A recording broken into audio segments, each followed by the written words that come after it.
অনেকে অনেকের দেওয়া কষ্ট সহ্য করতে না পেরে আত্মহত্যা করে। মনে রাখবেন, জীবনটা আপনাকে আল্লাহ দিয়েছেন, এটা আমানত। আপনার শরীরে যা কিছু আছে সব আল্লাহর দেওয়া আমানত। আপনি আমি কেউ মালিক নই। সুবহানাল্লাহ বলেন না। মোবাইলের মালিক আমি, চাইলে ভেঙে ফেলতে পারবো, কিন্তু হাতের মালিক আপনি আমি নন। সেজন্য কেউ হাত কাটলে কবিরা গুনাহ, শরীরকে আঘাত দিলে কবিরা গুনাহ। রব বলে যেগুলো আমি তোমাকে ব্যবহার করতে দিয়েছি, তুমি মালিক তো হও নাই, সুতরাং তোমাকে দেওয়া জানটা আমি রবের দান, সেটাকে আত্মহত্যা করার অধিকার কারণেই।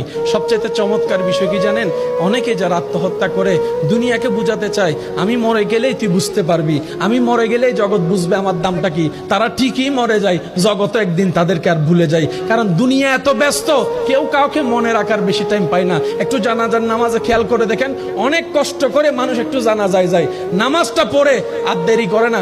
কবরস্থান পর্যন্ত যাওয়ার মানুষের সংখ্যা দেখবেন যে একদম কম, কবর দেওয়ার সময় মানুষের সংখ্যা দেখবেন যে আরো কমে গিয়েছে। মানুষের ব্যস্ততা এমন, আজকে যেরকম আপনার আমার অন্য কারোর জন্য টাইম নাই, একদিন ওদের হবে আমাদের জন্য কারো টাইম থাকবে না। সেজন্য মনে রাখবেন, পৃথিবীর যতই আপন হোক, যতই কাছের হোক, যতই রক্তের হোক, যতই ভালোবাসার হোক, কেউ কারো আপন না, কেউ কারো আপন না। দিন শেষে বাস্তবতা মেনে নেওয়াটাই বুদ্ধিমানের কাজ। কথা বলেন ঠিক কিনা?